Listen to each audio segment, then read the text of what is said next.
just right here. Okay. On Priest. Over on Priest? Yeah. Yeah. All right. So what's going on? I didn't know you had a van. Yeah, that's my backup van. The backup van? Yeah. Hell yeah, you got everything taken care of. Backup van, you got the. I thought you was gonna ride the bike. Off and on when it's too cold, but. Okay. Yeah. I just get down here too. Yeah. So what you been up to? Not much. Just working here. Got on with another job in the evening doing solar sales. Okay. And, just on West University. You still working with the guitars? Oh yeah. Yeah. Set this up, doing a little for the English class, because I was letting them know, that the global warming swindle. Yeah. Who'd ever heard of that? That was some news to me. Yeah. So that changed my whole perspective, because I was going to go for global environmentalism, things of that nature. Yeah. So that's changing my whole perspective of college, in general. Yeah. And then you knew about some other things about like what we eat, how we're having health problems. But I knew about it too. But you seem like you did a little studying on that too, as yourself. Yeah. Yeah. Yeah. Yeah. There's a lot that a lot of people don't know. What's sold on the media. Like there's a lyric in a song. I don't know, it's by Soundgarden or something like that, and it goes, "Once it occurred to me, what's real and what's for sale." Okay. Yeah. Like that. And, a lot of politicians, companies, so forth want to sell you things as it makes them money, but it's not necessarily in your best interest. It's not necessarily the truth either. Give you a slight slant on perspective, and a partial truth, and then it's easy to assume that everything else they say is correct too. Right. And it's not always the case. Right. But, what were you saying about like the diet? The diets, arthritis, the foods we eat. Most people don't tell you that. Like tomatoes, and they tell you that tomatoes are healthy and a good thing. That's just a common accepted thing. Tomatoes are good for you. Well, most people don't know the Spanish, when they found tomatoes in South America, they took them over to Spain. When they introduced it to Spain, it became a trendy thing for people to boil them in olive oil. And because it released a lot of flavor and people like to eat them. But even physicians 400-something years ago in Spain were documenting that tomatoes had very little nutritional value and seemed to cause the people that eat them a tremendous amount of pain. And so they were looked at in some places it continued on to be popular for people to eat those things, but in other places, like amongst the English, they would grow them ornamentally, but they wouldn't eat them because they were part of the gooseberry family, which is one of the nightshade family, which are poisons come from, like mandrake root for all the old poisons and stuff, and for sorcery and all that kind of stuff. And the is eggplant? Eggplant's one of them. Okay. Peppers. Okay. Peppers. Not like black pepper, that's from peppercorns, but like bell peppers and stuff like that. They're all part of the nightshade family. But the peasants noticed that type of plant did most of its growing at nighttime, and so they were very religious people at the time. They assumed that there was something. They grew in the darkness, so they considered that evil. So they called them nightshades. That's where the term came from. So eventually, science started catching on that there was something to that they have certain chemicals in them that are very acidic, and you have to get the pH balance right in the foods you eat. Most people don't understand that, and they don't. You hear about pH balancing and stuff, but they don't really teach it in school or anything like that. But our food is extremely acidic, and those type of foods have a lot of acid, especially glutamic acid. And glutamic acid, when it's in part of a protein and you eat that, your body breaks that down as part of a long chain amino acid. You absorb it through your intestinal tract, your body puts it together in the proteins and enzymes your body needs. But when that glutamic acid is free, it's very corrosive. Plants like vegetables are actually fruits. They're actually fruits than the fruit of a plant. Tomatoes and peppers are very high in those glutamic acid, free glutamic acid, and then also in solanine, which is also a poison. If you take standard white potatoes and you sit them in the sun, the enzymes will create solanine. If you leave them out, farmers they would leave them out in the ground and cattle would eat them and kill them. Okay. That's why they put potato chips in foil bags, right? So the light can't get through to create solanine. That's why they put the tomatoes, store them in root cellars, so the sun couldn't get to them. Okay. And It was pretty shocking to me when I read about all that. When I first started finding out about it, all the cartilage was gone on my left knee, and they said it was from an accident that happened years ago. And it's like, I've been beat up all my life, you know. It's like, yeah, I'm sorry, I didn't breaking my hand didn't cause my fingernail to fall off, you know. So what caused my cartilage to eat away?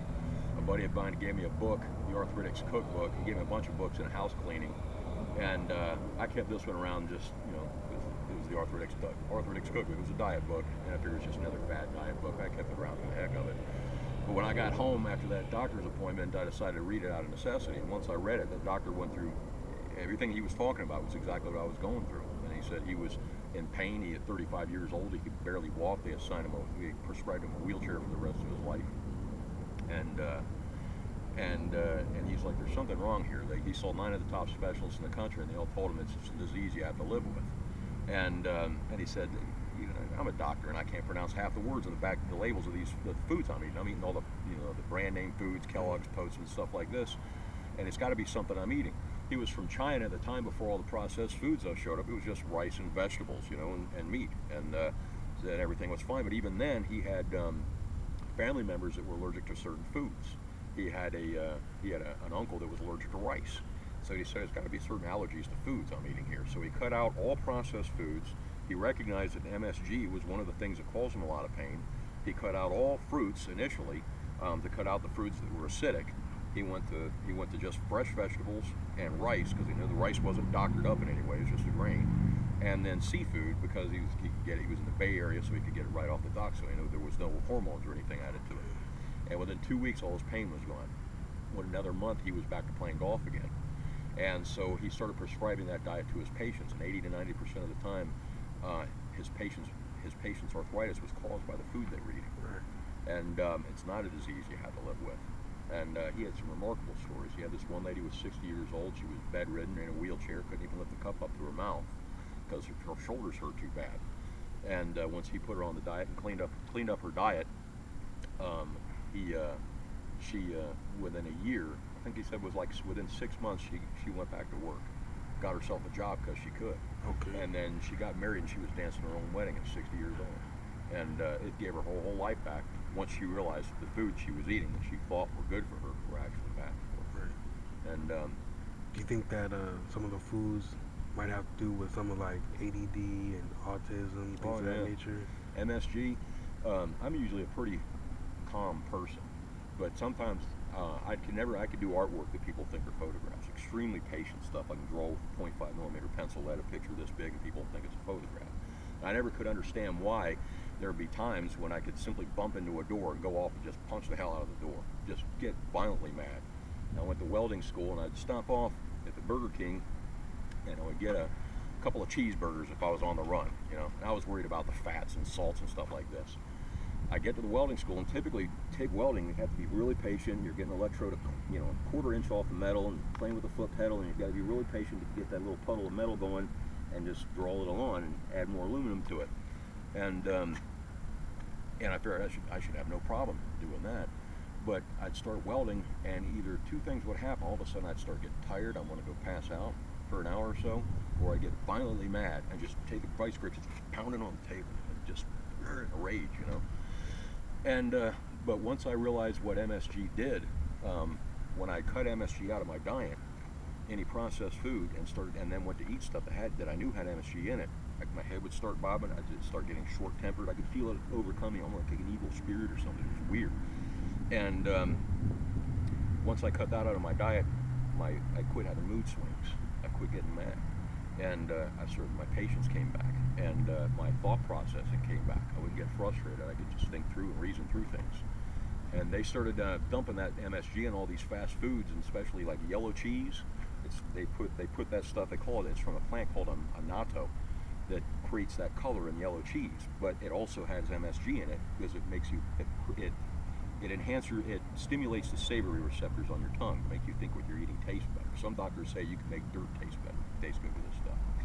And they started dumping this stuff in the food back in the mid to early 90s. It wasn't long after that, all of a sudden, I started having road rage.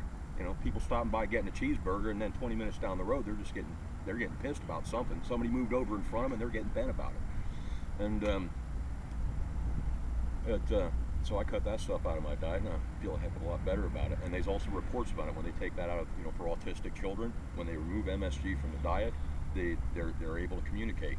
Because that's the problem with autism is they can think, but they just can't get out. They can't communicate with the rest of the world. When they clean up their diet and get that stuff out of their diet, then kids that they typically thought were totally, you could not reach, they can now reach them. They can communicate with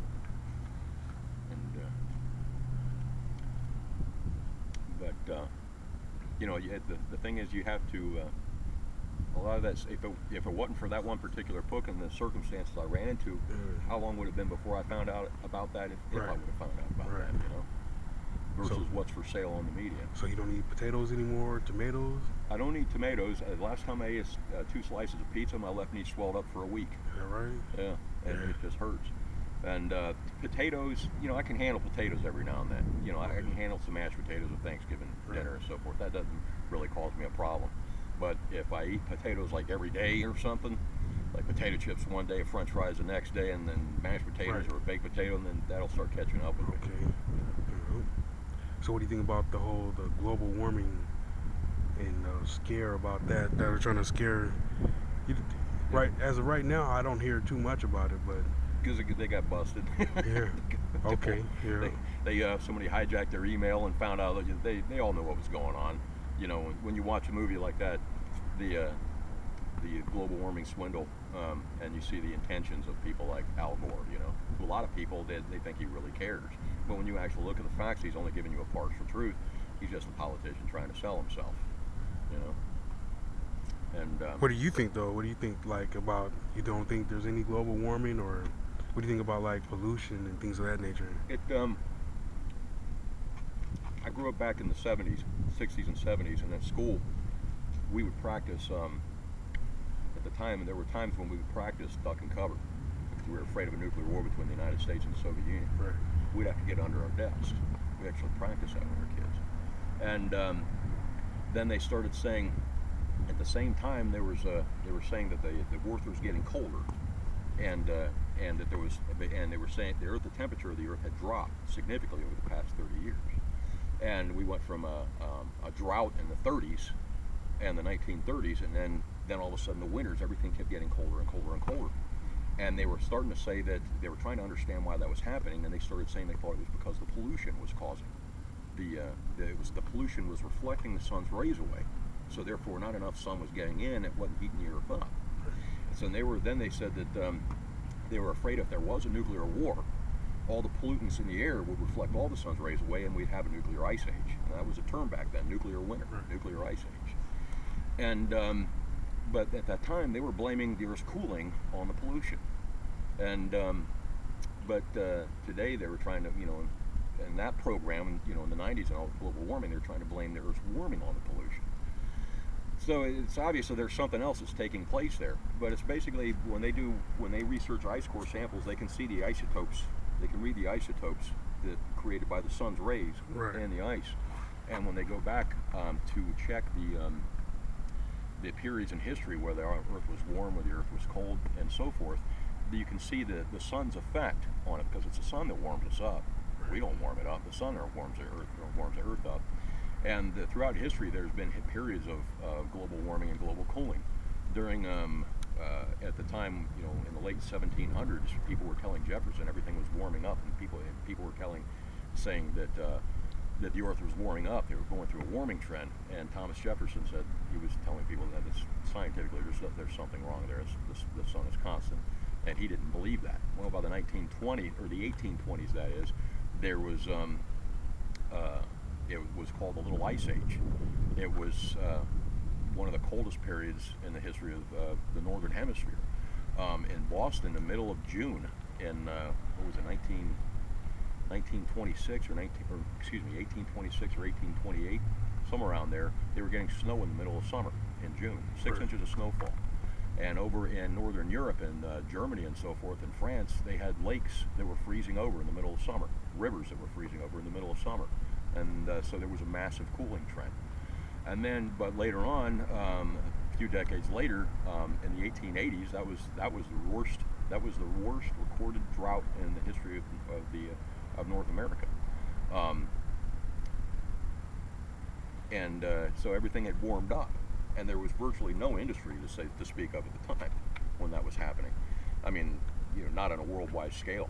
There wasn't that type of industry, so the industry wasn't having any effect on the cooling of the Earth or the warming of the Earth to such extremes. And then by 1910, I think it was 1910 or 11, you can find pictures. There was a massive cooling trend that went on. You can get online and look up pictures of Niagara Falls from 1910, and it's frozen almost solid. And so everything cooled and got cold again. But in the 1930s, everything got hot again. 2 decades later, it was a drop. And then a few decades after that, they're in a cooling trend. A few decades after that, it's in a warming trend. So it's solar activity, and what I've come to understand is you have in the sun you have plasma, and it's hydrogen, and you get a massive amount gets to the core of it, it heats, it compresses, it fuses in the helium, it explodes, it expands outward. You get another flow of fresh hydrogen gets to the center. So you're having a cycle that's taking place there, and that's what they assume. But it's because even on Mars, the polar caps on Mars will get bigger and smaller as the decades go. So the sun has a major effect on the ice. Basically, it's just normal cycles. Just normal cycles. The sun heats us up, and sometimes it doesn't heat us up as much as it did before. Yeah, and it's a very fine line. That it's amazing that it continues to stay on that fine line. You look at videos and pictures from this, like the International Space Station and Space Shuttle, and you look at the Earth, and here's this big Earth, and there's this little thin layer, of atmosphere, and that's what keeps us alive. And outside of that, there's nothing, Right. And it's like if the sun's rays got to, anything could happen to blow that off, and it's over with, Do you think the media was trying to scare us into? I think that's what they were trying to do. They were trying to scare some people, because some politicians were trying to scare people into voting for them as if they're going to save the world, and then the rest of it is just the media selling Burger King ads. Anytime they can get your attention on TV, and fear and anger is a great way, because you want some kind of understanding there because it's scaring you or something. They get you on there, and you're paying attention, and the ratings go up. They can charge McDonald's and Burger King more money for the advertisement. It's all about making money. They really don't care what the truth is about the matter. They're seeing dollar signs coming in. It's sales. Yeah.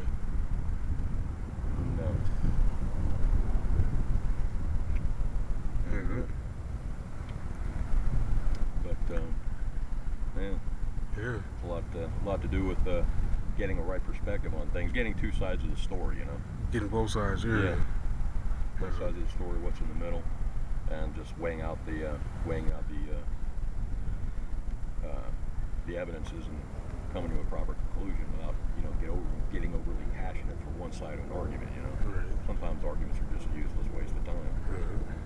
Well, last question really is, me personally, I got my belief systems and about how I believe about the world and America, how most Americans just believe whatever they're told about religion and things of that nature. How do you stand on religion and the beliefs in America?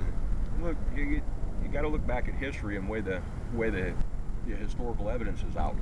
You ever heard of Thomas Sowell? No. He's a good one for you to read. Okay. He's a black professor. He's a senior fellow at Stanford, and his books give a great historical account, great perspectives that otherwise you might not understand about American culture and American history, the effect of Christianity and Islam on history, a lot of truths about slavery that people don't understand, the truths about American culture that people don't understand, and it gives you a fresh perspective on a fresh understanding and fresh perspective on things versus sometimes you're brought up with certain beliefs. Like here's a good one, okay? I grew up and my family was Democrat because the family was union. So you're Democrat because you're union. So you're raised with this belief that the Democrat Party is about the working man and Republicans are about big business, as if just because somebody's rich, that means they're about big business, so they become a Republican. Or if somebody's a working class person, that automatically makes them a Democrat, as if this is some kind of genetic thing or something like this. Actually, that stems back from the Civil War. The Democrat Party was the Confederacy. It was the political union of the Southern slave owners. It was the biggest mistake Jefferson said he ever did. And in the last 2 years of the writing and signing of the Constitution, he had to be away from his family. And in that time, his wife and 3 of his 4 kids died. He becomes very possessive and very paranoid. And while they were in the Constitution wanting to abolish slavery for the sake of freedom, he became more and more paranoid that if they did abolish slavery, his slaves would just leave. Well, they had a lot of respect for him. They had the best job they were going to find. All he had to do was just start paying them, you know. And but he became more and more paranoid. And there were, out of the 256 founding fathers, 9 of them owned slaves. Washington was one, Jefferson was one. They were all Southerners. They were below the Mason-Dixon line. They were in the slave states. And Washington wanted to end slavery. He hated slavery. He was born into the ownership of his plantation, and he despised slavery. But by the laws of Virginia at the time, you could not. A slave was part of the property. You could not remove a slave from the property. They could only be sold. And so upon his death, since he had no kids, he had his entire plantation dissolved and all his assets given to his slaves and given their freedom. But Jefferson, at that time,